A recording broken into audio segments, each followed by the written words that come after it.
Boa noite a todos. Então, como já dito, sejam todos muito bem-vindos e muito bem acolhidos aqui. Então, como a nossa irmã Liane já falou, a gente sempre estuda o nosso manual de vida, né? Então, o Evangelho segundo o Espiritismo, essa semana a gente fala do capítulo 2, Meu reino não é deste mundo. Pois bem, quando Jesus passou, né, aqui por esse planeta, foi o espírito mais evoluído, né, moralmente, foi um dos espíritos mais bem preparados, né, que por aqui passou, trazendo aquela doutrina dele de amor, de paz, de entendimento, de fraternidade, de caridade. Por onde ele passava, ele arrastava multidões, né? Imagina que na época, diferente de hoje, não tinha internet, né, para o espanto dos jovens, né?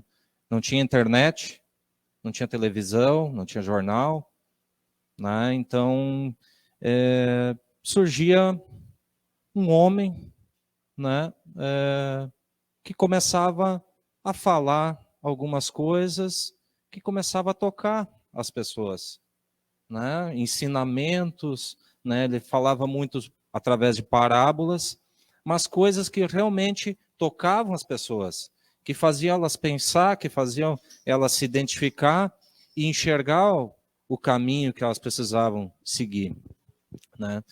E aí começava aquela questão, a pessoa ouviu, opa, pois, me identifiquei com isso aqui, nossa, um ensinamento riquíssimo, né? E aí as pessoas começavam a seguir, não é hoje em dia o Facebook, o Twitter, o Instagram, não, ela realmente seguia, porque toda vez que aquele homem abria a boca, saía um ensinamento que valia ouro.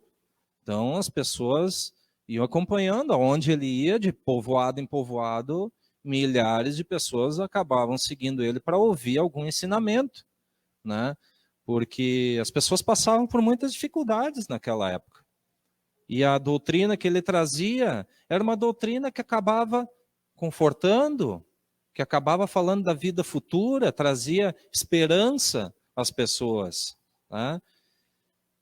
Porém, aquela questão, quando começou ele a fazer esses movimentos e começava consigo trazer aquelas multidões, né, acaba tendo algumas questões, né? Na época, a mídia da época, vamos falar assim, não existia a internet nem nada daquilo, era a fofoca, era o diz que me diz, né? E não adianta, qualquer ato que você vai fazer, uma pessoa, ela sempre vai ser vista com vários olhos, diferentes perspectivas. Então, muitas pessoas ouviam aquela doutrina, ouviam aquelas palavras e eram tocadas e aquilo acabava mudando a vida delas, né? Trazia conforto, trazia esperança, né? Colocava realmente aquelas questões, né, de que nós temos um Deus, que é um Deus de amor, né? Colocava todas aquelas questões, né, dentro do ensinamento dele. Entretanto, teve muitas pessoas que tiveram o contato com ele, que ouviram as palavras dele, e aquilo passou desapercebido. Não foi nada demais, era só um maluco ali falando algumas besteiras ali, aquilo não tocou, não fez diferença, passou desapercebido. E muitas dessas pessoas, eu li inclusive um livro um tempo atrás, né, que relatava o quê? Que elas foram se dar conta, né, de que elas tiveram a oportunidade riquíssima de estar ali com Cristo, né, de estar ali com aquela pessoa que estava passando aquele conhecimento, que era uma pessoa que acabaria mudando o mundo. Eles foram perceber quando ele já não estava mais ali, muitos anos depois. E aí se flagraram da oportunidade que tiveram. Mas não era o momento deles estar compreendendo. Cada um de nós tem um momento de compreender, né? Sempre a gente diz de ter aquele chamado, né? De poder realmente a gente ir atrás um pouco daquele conhecimento, de fazer aquele link com o nosso Criador. Então, cada um de nós tem aquele momento, né? Bom, voltando àquela época, assim como teve muitas pessoas que ó, que ele está fazendo fere, né, os meus interesses, né?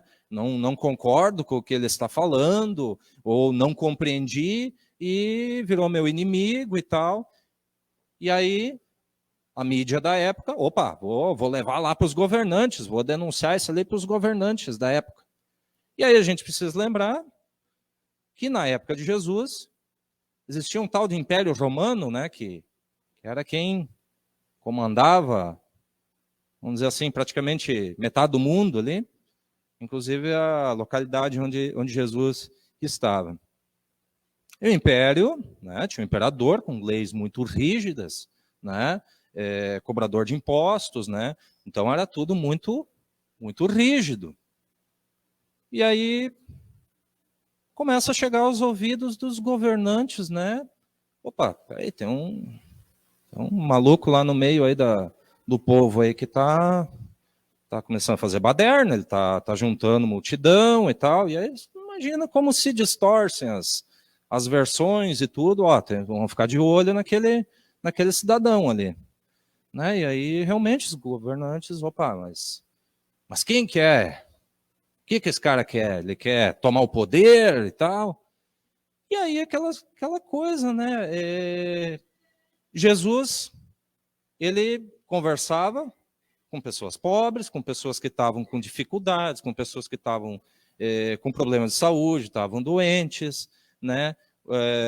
E aí ele acaba recebendo, né, alguns apelidos, né? Ah, ele é o rei dos pobres, ele é o rei dos judeus e tal, e vários apelidos que ele acaba recebendo, né, ali. E aquilo acaba chegando aos ouvidos dos governantes. E aí, opa, tocou o alerta do governante. Estão vivendo num império, né? Agora, do nada, surge lá um cara que, né, estamos observando, opa, realmente, ele está arrastando milhares de pessoas. Será que ele está querendo formar um exército? Será que ele quer tomar o poder? Ele quer ser o novo imperador? Estão chamando de rei?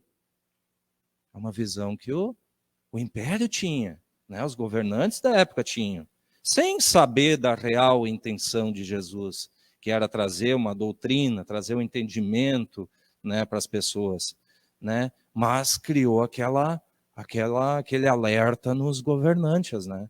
E aí, pá, foi, denúncia aqui, denúncia ali e tal, e um dia, não, vamos chamar esse cara, vamos prender esse cara ali, que pode ser um rebelde, vamos trazer ele para cá e vamos questionar ele, né? E é aquela história que todo mundo já conhece. E Jesus é capturado, tal, e aí ele é levado então ao palácio lá do governador, né? E aí então sai Pilatos lá, né? E aí Pilatos pergunta então para Jesus: escuta, meu amigo, então, o pessoal está dizendo aqui, então, tu que é o rei dos judeus? Né? Veja, uma pergunta maliciosa, uma pegadinha, né? Porque ali, dependendo da resposta que ele dá, ele está confirmando que ele é o rei dos judeus, e então, se ele confirma aquilo, realmente ele tem uma conspiração contra o império. Né? Então, é muito perigosa a resposta que ele vai dar. E Jesus, sabiamente aqui, né, ele responde: o meu reino não é desse mundo. Tá? Se o meu reino fosse desse mundo, os meus soldados, minha gente, já teria combatido para me impedir de cair na mão dos judeus. Mas o meu reino não é aqui. Né? Vejam, muito inteligente a resposta, né, do Cristo. Né? E aí, mas aí Pilatos disse: não, mas eu vou tentar mais uma aqui, vamos tirar a prova real, né, fazer mais uma perguntinha para ele. Tá, mas tu não é rei dos judeus. Mas tu é rei? De novo aquela perguntinha que também é sacana, né? E ele diz: é o que você está dizendo. Meu reino não é desse mundo, né? Eu não nasci e nem vim a este mundo senão para testemunhar a verdade. Qualquer que me pertença Qualquer que pertença à verdade, escuta a minha voz. Então, Jesus deixou bem claro. Não, isso é o que tu está falando, é o que o povo está falando que eu sou rei. Meu reino não é desse mundo. Né? Porque Jesus falava, em todos os ensinamentos dele, ele se referia ao reino dos céus, ao reino de Deus, mas na promessa futura, né? Trazendo a consolação, tentando trazer aquele entendimento de que nós estamos aqui neste momento, nós temos uma oportunidade neste momento, a vivência que nós estamos tendo, cada um de nós tem, né, ao longo do tempo, e que nós precisamos aproveitar aquilo. Se nós não estamos num momento legal, no momento, nós estamos com alguma doença, nós estamos com algum desafio grande, alguma dificuldade, vamos entender que a consolação ela está ali na frente. Não necessariamente a gente vai ter as respostas no minuto seguinte, né? Que a vida ela é uma sequência, a gente vem e vai várias vezes. Jesus não conseguiu falar isso diretamente nessas palavras, porque as pessoas não tinham ainda compreensão sobre isso. E hoje ainda muitos ainda não têm. Então, ele precisou trazer muito através das parábolas, através de histórias, vir trazendo um pouquinho, as migalhinhas de luz, para não ofuscar as pessoas na época. Né? Bom, e aí, depois a história, só para continuar, depois já todo mundo sabe que aí Jesus é levado lá para o meio do povo, e aí estavam principalmente as pessoas que acusaram ele ali. E aí ele pergunta e tal, por que eu solto isso aqui, solto o outro, e aí a história segue, não é o nosso foco aqui da palestra. Bom, dentro ainda deste capítulo, nós temos aqui um relato, aqui diz uma realeza terrestre, de uma certa rainha que viveu na França, né? Isso aqui foi uma comunicação mediúnica, e aí ela descreve muito bem dessa questão, de que muitas vezes a gente se preocupa, né, com os nossos títulos terrestres, né? Mas eu tenho um diploma, eu sou formado, né? Eu ocupo tal cargo dentro da empresa, ou eu sou um político, eu estou em tal escala, eu tenho tantos bens. E aí vocês imaginam essa rainha, né, no momento que ela perde, então, o seu envoltório material e ela vai para o mundo espiritual, ela, acostumada a ser servida, então, né, como uma rainha para tudo, ela tinha pessoas servindo ela, era super respeitada e tal, achou que ia chegar no outro lado e ia continuar sendo desta maneira. E aí que vem o engano. Aí que vem o engano. Os títulos que nós temos aqui, a posição que nós ocupamos aqui, é aqui. Os bens que nós temos aqui. Isso é daqui. Isso é temporário. Isso é emprestado para nós aqui. Quando a gente vai para o outro lado, a gente faz aquela voltinha, é diferente. Não importa se a pessoa é rica, se, né, o quanto de bens que ela acumulou. Eu fui um deputado, fui uma pessoa importante. Grandes coisas. Não vai mudar nada no outro lado. Né? E aí, deixa muito claro, ela coloca assim, que para a gente estar preparado para as questões, para a gente merecer realmente o reino de Deus, para ser bem acolhido ali, tem algumas atribuições que nós devemos atender, que é o quê? Nós termos a abnegação, muito importante, a humildade, como eu estava dizendo, os títulos que nós temos. Gente, do outro lado, não importa o título que a gente teve, importa a humildade que nós temos. Tá? A caridade, importantíssima. Né? A gente sempre diz que a caridade não é só aquela questão de ser legal da gente fazer. A caridade, na verdade, se a gente for observar dentro dos ensinamentos que o Cristo colocou, ela é uma necessidade que nós temos, ela é uma obrigação que nós temos com o nosso próximo. E mesmo que esse próximo, eu não vou muito com a cara desse próximo aqui. Pô, mas eu tenho que ter o mínimo de respeito, entender que nós somos filhos do mesmo pai. Pode ter pensamentos diferentes dos meus, tem opiniões diferentes das minhas, né? Crenças diferentes, mas eu preciso respeitar e no que eu posso ajudar, eu tenho que sempre ajudar essas pessoas. E não somente nas questões materiais, na própria, daquele empurrãozinho na caminhada moral, vamos dar uma melhoradinha nisso, tal. A gente realmente dá aquele empurrãozinho moral, né? Que a gente pode ajudar as pessoas. Importante também a benevolência. Tá? É muito importante. Tá? No outro lado, não se pergunta o que a gente foi, né? A posição que a gente ocupava, quantos bens nós tínhamos. Não.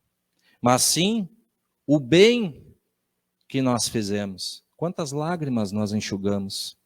Né? Enxugamos e deixamos de fazer alguém chorar também. Também é importante a gente lembrar isso. Então, o que realmente importa é aquilo de bem, a caridade que a gente faz. O entender, o se colocar no lugar do outro. E isso está faltando muito para nós, humanidade. Conseguir se colocar no lugar da outra pessoa. A outra pessoa que está com um pensamento diferente do nosso. Será que não seria importante a gente se colocar no lugar dela e tentar entender aquilo? Gente, eu sempre digo, esse é um capítulo curtinho também, mas assim, façam a sua leitura também. Tem sempre um aprendizado riquíssimo que cada um vai conseguir tirar. A gente vai ler 100 vezes isso aqui, 100 vezes eu vou aprender uma coisa nova. Sempre tem algo a mais para a gente tirar. Então, pessoal, fiquem todos com Deus e que assim seja.